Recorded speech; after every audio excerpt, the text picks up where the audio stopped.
కన్నీళ్లతోటి ఎక్కడ పోయినా కానీ వడ్ల కుప్పల కాడ కావలి కుక్కల లెక్క పాపం రైతులు నెలల తరబడి వడ్ల కాడ కావలి వండుకుంటూ వాచ్మెన్ గిరి లెక్క వండుకుంటూ దాదాపు 2 నెలల పైన అయిందట కొన్ని ఇక్కడ. ముఖ్యమంత్రి పొద్దున్న లేస్తే చెప్తా ఉన్నాడు ఇది రైతు ప్రభుత్వము ప్రజాప్రభుత్వం చెప్పుకుంటా జనం లోపటే ఏంటంటే మేము ఇప్పటికే 80% ధాన్యం కొన్నామని చెప్తున్నాడు.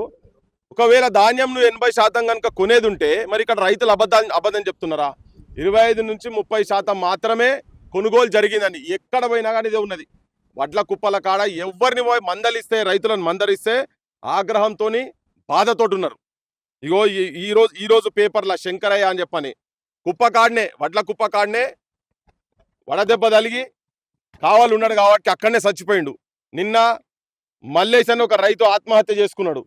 మొన్న రాజన్న పాపం పావురంగా వాళ్ళ అమ్మనైనా ఏమలాడ రాజన్న పేరు పెట్టిరు కానీ రాజన్నలు చచ్చిపోతున్నారు, మల్లన్నలు చచ్చిపోతున్నారు. అదే రోజు తిరుపతి వెంకటేశ్వర స్వామి పేరు పెట్టుకున్న వాళ్ళు 2 చచ్చిపోయారు. రోజుకు ఇది ఐపీఎల్ స్కోర్ లెక్క పెరుగుతున్నది ప్రతిరోజు. ఇప్పుడు ఈ నిమిషము ముఖ్యమంత్రి ఈడ కూతవేటి దూరంలో 20-25 కిలోమీటర్లు కూడా ఉన్నదో లేదో ఈడికెళ్ళి ఏందది గుడి యాదగిరి గుట్ట ఇప్పుడు యాదాద్రి చేసిరు కదా, యాదాద్రి కాడ దేవుని కాడ ఇట్లా బియ్యం పెట్టి ఇస్తున్నాడు కదా. ఆ బియ్యం పెట్టి నైవేద్యం పెడతారు కదా, ఈయన మీద నెత్తి మీద కూడా అక్షింతలు వేస్తారు కదా. ఆ అక్షింతలు పట్టించేటువంటి రైతు శవాల మీద ఇవాళ ప్యాలాలు ఉతికి అయ్యి ఇవి ఎండకి ఎండిపోయి మిల్లుల కాడ పోతే ధరలు లేక చచ్చిపోయే పరిస్థితి ఉన్నది కదా. అగో అన్నదాత అని రైతే రాజు అని నిన్ను కొడి ఆడినరా? అన్నం పెట్టిన రైతన్న నీకు ఆకలి మిగిలినదా అంటే ఆకలి దారుణాతి దారుణంగా ఆ పరిస్థితి ఎట్లున్నదంటే వీళ్ళు వ్యవసాయం బంద్ చేస్తే రేపు ఆకలికి జనాలు చచ్చిపోయే కాడికి వచ్చింది.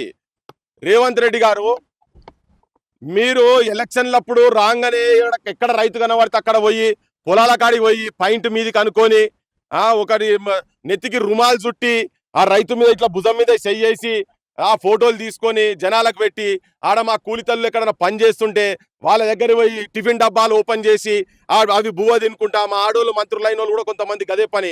ఆ కుప్పల కాడ పోయి కూర్చొని ఆ నాట్ల కాడ పోయి కూర్చొని ఆ బురదల ఆ మట్టి అంటుకున్నట్టు చేసి ఆ ఫోటోలు తీసి జనం మొత్తం పంపిస్తే మా వాళ్ళంతా నిజం కూడా అరే పాపం ఈయన మా మనోడే కదా, ఈయన రైతు లెక్కనే ఉన్నాడు, రైతు బిడ్డ అనగానే మురిసిపోయి ఓట్లేస్తే ఇగో జనం పరిస్థితి ఏంటంటే ఆత్మహత్యలు శవాలై ఊరేగుతున్నారమ్మా రైతన్నలు, నడి సేన్లలో సమాధులైనరమ్మా కూనన్నను అనే సాహిత్యం ఇంకెన్ని రోజులు ఇంకెన్నేళ్ళు మేము ఇట్లా చెప్పుకుంటా తిరగాలే?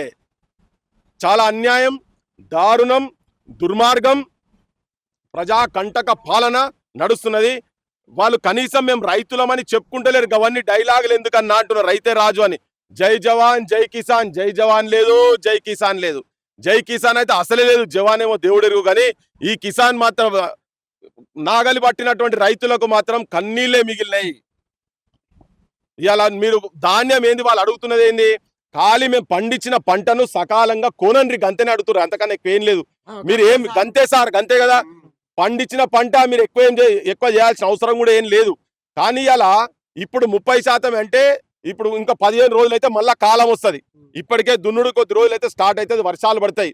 గడియ గండం కుక్కలకు కావాలి ఉండాలనా, కోతులకు కావాలి ఉండాలనా, మనుషులకు కావాలి ఉండాలనా, గాలి దుమారం కావాలి ఉండాలనా, ఏమైతుందో తెలియదు. చూడు తాడుపత్రిలు వాడు ఇచ్చేది కాదు, కిరాయి ఇస్తే అట్లా 1000 రూపాయలు అట్లా నాశనం అవుతున్నది. ఈడ కాంటా జరగలేదు, కాంటా అయిన తర్వాత ఆడికి పోతే మళ్ళీ ఇక్కడికక్కడ కూడా తేడా ఉన్నది. దోపిడి మిల్లర్ల కాడికెళ్ళి దోపిడే ఉన్నది, మీ దోపిడే ఉన్నది. ఎమ్మెల్యే సాబ్ అట మొన్న ఇక్కడికి వచ్చి చెప్పినట్టు ఆయన చెప్పి ఎంత చెప్పిర్రా జర చెప్పు, ఇంతకుముందు చెప్తావు కదా ఎంత అని చెప్పిండు ఎమ్మెల్యే సాబు? 41.5 జోకాలు అన్నాడు. మిల్లు కాడికి పోతే ఎంత అవుతుంది? ఇంత మేము వచ్చేమన్నా చెప్పిస్తున్నాం అనుకున్నారు. రైతులు చెప్పారు కాబట్టి రైతులతోనే చెప్పిస్తున్నాం మేము. ఇగో మీరు చెప్పినవి కూడా మీ పాలనలా నడుస్తలేవు. మీరు ఎకరానికి ఎంత ఇస్తాడు? ఎకరానికి ఎంత ఇస్తాడు? 12,000 కానీ ఇస్తాడు కదా 6,000 అంటే సంవత్సరానికి 12,000 అవుతుంది కదా. ఇది ఎవరికి? భూమి యజమానులతో పాటు కౌలు రైతులకు కూడా ఇస్తా అని చెప్పి మామూలు పోజులు పొంగనాలు కొట్టలే, అంతే కదా. అది చెప్పిండు కదా, వచ్చి మొత్తం వచ్చి ఊరూరు తిరిగి ఇంత ముందు ఆయన ఉట్టిగా కోతలు రాయుడు, నేను సీతలు రాయుడు అని చెప్పిండు. నేనే ఇదో పెద్ద డ్రామా కంపెనీ. మరి. ఒక్కనికి ఇచ్చిన పాపాన పోలేదు, ఆయన ఇస్తాన్ని ఇచ్చిన పాపాన పోలేదు, ధర కూడా ప్రాపర్ వస్తలేదు, రాకుండా ఉల్టా కల్లాల కాడ ఇది కావాలండు అనేది ఇదో విచిత్రమైన పాలన నడుస్తున్నది తెలంగాణలో. మళ్ళీ మాట్లాడితే ఆయన మైకు ముంగడికి వస్తే ఇగో అంత టీఆర్ఎస్ వాళ్ళే ఉన్నాయి, రైస్ మిల్ అంతా వాళ్ళ చేతుల్లో ఉన్నాయి, నన్ను ఏం చేయనిస్తలేరు. మన సంకనాక కూర్చున్నావా నువ్వు? దేనికి కూర్చున్నావు? ముఖ్యమంత్రి అయి కూర్చున్నావు, దేనికి కూర్చున్నావు? నిజంగా వాళ్ళు ఎవడన్నా సహకరిస్తలేడంటే రైస్ మిల్లులు బంద్ చేసి పడేసేయాలి, సీల్ చేసేసేయాలి. గవర్నమెంట్ గడ్డి వీక్తుందా? నువ్వు గడ్డి వీక్తున్నావా ముఖ్యమంత్రి? రైతులు ఇక్కడ కూర్చొని చూడు ఒక్కసారి రా, పక్కకే ఉన్నావు కదా, గిన్నె యాదాద్రి దగ్గర ఉన్నావు కదా, యాదగిరి దగ్గర ఉన్నావు కదా, నీ మంత్రి కూడా కంత్రికాడి ఇటుకెళ్ళి పోయింది ఇంత ముందు, జర ముందు చూస్తే వాడిని ఆపుతూ ఇడ జర రారనైనా నీ సంగతి ఏందో చూదురా ఇక్కడ అని చెప్పని. నీ ప్రభుత్వం ఏం చేస్తుందో చూద్దాము. నీ రైతు పాలన ఏంటిదో, నీ ప్రజాపాలన ఏందో, నీ రాహుల్ గాంధీ అంటోడు వచ్చి ఇక్కడ ఏమేమి పొంగనాలు కొట్టిపోయిండో, నువ్వేం చేస్తున్నావు ఇక్కడ అని చెప్పి ఆపుతుంటిమి. ఇక్కడికి దగ్గరనే ఉన్నది ముఖ్యమంత్రి గాడి కాదు పోయేది, నువ్వు ఈడికి రా, ఇక్కడికి వచ్చి ఈ ఊర్ల పొంట తిరుగు, ఏం జరుగుతుందో చూడు. అధికారులు కూడా మొత్తం దొంగలైపోయినరు, మీరు లంగలైనరు, వాళ్ళు దొంగలైనరు, పని దొంగలు వాళ్ళు. వీళ్ళు మీరు ఇక్కడికి వెళ్ళి ఎక్కడైనా ఏమైనా పైసలు వస్తాయేమో చదువుకుందాం, దీని వెనకాల మిల్లర్ల దగ్గరికి వెళ్ళి మీరెంత పర్సెంటేజ్ తీసుకుంటారో తెలియదు, మా రైతులకు ఎరకలే అది. అందుకే ఇప్పుడు మా తాన కోత కోసేది. ఇగో వీళ్ళ తాన కోత కోస్తే మరి నువ్వు ఆపాలే కదా. ప్రభుత్వం రాజ్యం నీ చేతులు ఉన్నది, ఎమ్మెల్యేలు మీరే, మంత్రులు మీరే, ముఖ్యమంత్రులు కదా, మరి మీ చేతులలో ఉన్నది కదా కోతలు ఆపేది. మరి మీరు కోతలు ఆపుతలేరు, శాతగాని మాటలు మాట్లాడుతున్నారు అంటేనే కోతలు ఆపుతలేరు అంటేనే దాంట్లో మీ లోపట మీకు వాళ్ళ పైసలు ఇస్తున్నాయి, మొత్తం ఆన్నే ఉంటది. వీళ్ళు ఎప్పుడు పైసలు ఎప్పుడు రావాలో లారీల కాడికెళ్ళి దోపిడట, లారీలో కూడా దోపిడి, లారీలో కూడా రానివాడు రూపాయి ఇస్తాడా, బస్సకు 2 రూపాయలు ఇస్తారా, 3 రూపాయలు ఇస్తాడా? వీళ్ళేంది ఆపతికి సంపతికి పాపం ధాన్యం ఈడ ఏం చేయాలి మరి? వర్షం పడి ఆయన కిందికెళ్ళి పోతుంది, పైనోడు నూక్కపోయేది, పైన నూక్కపోతున్నాడు. వర్షం వస్తే కింద పోతుంటది కదా తడిసి, అట్లా పోతుంటది. కాలబడి వానికి 1000-2000 ఇద్దామా డ్రైవర్ గానికో వానికో అంటే వాని తీసుకుంటే వాని దగ్గర ట్రాన్స్పోర్ట్ వాళ్ళు తీసుకుంటారు, వాళ్ళ దగ్గర వాళ్ళు తీసుకుంటారు, వాళ్ళ దగ్గరికి వెళ్ళి కమిషన్ మళ్ళా ఎమ్మెల్యేలకు పోతుంది, మంత్రులకు పోతుంది, ముఖ్యమంత్రికి పోతుంది. ఇదేం పాలరన్న ఆయన. మా రైతులకు కూడా చెప్తున్నా, ఈ లంగలకు దొంగలకు ఓట్లేసి మనం ఇంత ఇబ్బంది పడు, దున్నపోతు గడ్డేసి బర్రెకు పాలు విన్నట్టున్నది. మా సొంటలో వచ్చి మొత్తుకోవాలి, మేము జనానికి చెప్పాలి, రాజ్యాన్ని మేము ప్రశ్నించాలి. నాకైతే డౌటే ఉంది, ఈడి దాకా రాణిస్తారో లోపల నూక్కపోతారని. మా వాడు మెసేజ్ పెట్టిండు రాత్రి, మేము ఈడికి వస్తున్నాం అని చెప్పని రమ్మని చెప్పి పెడితే తీపిచ్చేసిన స్టేటస్ పెట్టిండు మా అమ్మచ్చి. ఇక ఈడికి వచ్చే వరకే వేసుకపోతారు అనుకున్నా, కానీ వేసుకపోలే. కానీ ముఖ్యమంత్రి గారు, నువ్వు నీ డ్రామాల మాటలు, నాటకాల మాటలని బంద్ చేసి ఫస్ట్ నువ్వు నీ ఎమ్మెల్యేలు ఎవరైతే ఉన్నారో నీ ఎమ్మెల్యేలు అందరినీ గ్రామాలకు ఐపీకే సెంటర్ల కాడికి తరలించి వాళ్ళనాడ కూర్చొని ఒక్కొక్కరు ఎవడోడు లారీలు రోడ్ల మీద ఏం లారీలు పోతున్నాయో మక్కయి ఉన్నట్టు ఇంతకుముందు అడుగుతా పెద్ద ర్యాలీ లెక్కనే ఉన్నది లారీలు మొత్తం తీసుకొచ్చి ఏం ప్రత్యామ్నాయం, ఏం మంత్రిత్వ శాఖలే మీ మంత్రిత్వ శాఖలు పాడుగాను. పొద్దున్న లేస్తే ఏడ కబ్జాలు, ఏడ భూములు, పైసలు, కాంట్రాక్ట్లు, ఏడ పైసలు తిందామా తప్ప రైతులను ఆదుకోవాలి. లేస్తే కూర్చుంటే మూసి పరివాహిక ప్రాంతమే కదా ఇది, దాన్ని చేసేది ఏం లేదు. ఆ కాంట్రాక్ట్ ఏమైనా ఉంటే పైసలు లోపటేసుకోవాలని.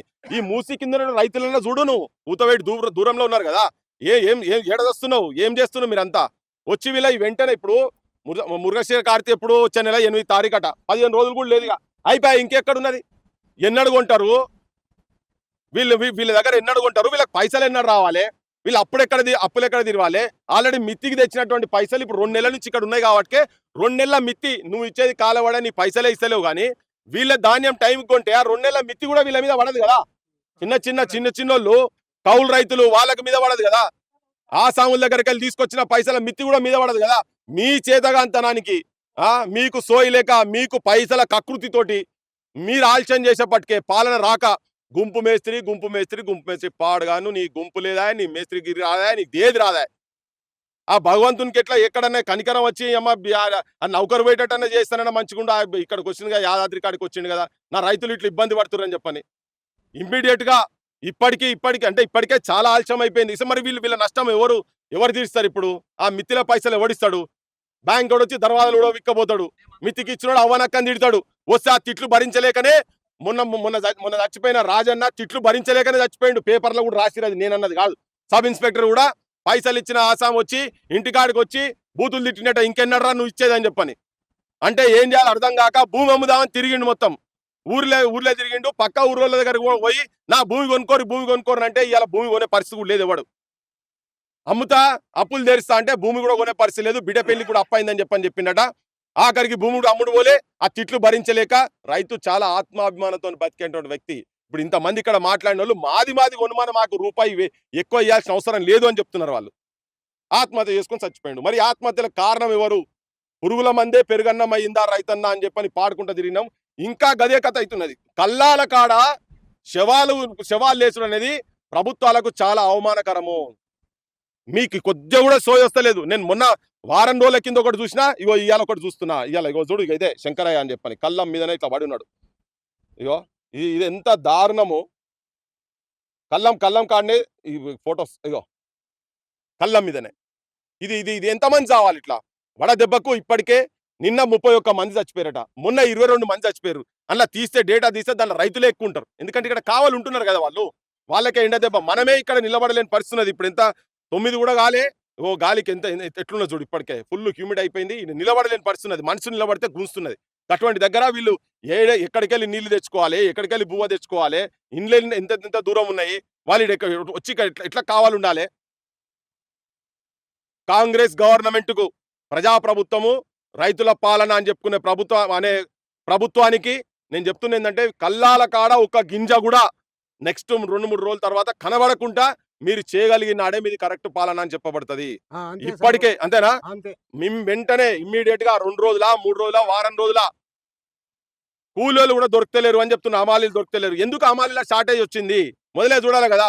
నీ ఫ్యూచర్ సిటీ పాడుగాను, అది ఎన్నడైతుందో ఏమైతుందో మాకే తెలియదు. ఉన్న బతుకుని నాశనం చేస్తున్నావు కదా అయ్యాను మీరు అంతా కలిసి. దాని గురించి మాట్లాడతారు, లేస్తే కూర్చుంటే ఫ్యూచర్ సిటీ అని.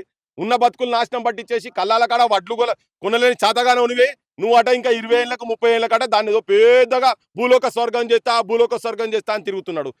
ఉన్న వాటినేమో కాష్టాల కాడికి పంపిస్తున్నాడు, బొందలగడ్డ తయారు చేస్తున్నాడు తెలంగాణను.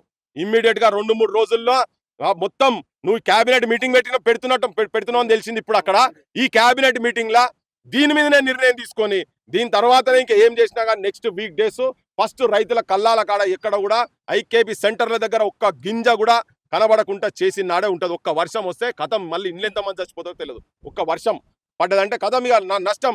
ఎవడు పట్టించుకుంటాడు? రైతులను ఎవ్వడు పట్టించుకుంటలేడు. నేను కూడా రైతులకు దండం పెట్టి చెప్తున్నా, ఎవడు పైసలు ఇస్తేవాడు, ఎవడు మందు దాయిపిస్తేవాడు, నా కులపోడు, నా మతపోడు అని దీన్ని చూసి ఓట్లు వేయకుర్రి. జర మంచోళ్ళని చూసి ఓట్లు వేసుకొని ప్రజాపక్షం రైతుల పక్షాన్ని ఉండేటోళ్ళను భవిష్యత్తులో ఓట్లేసి గెలిపించుకోవాలని రైతులకు కూడా చెప్తున్నా.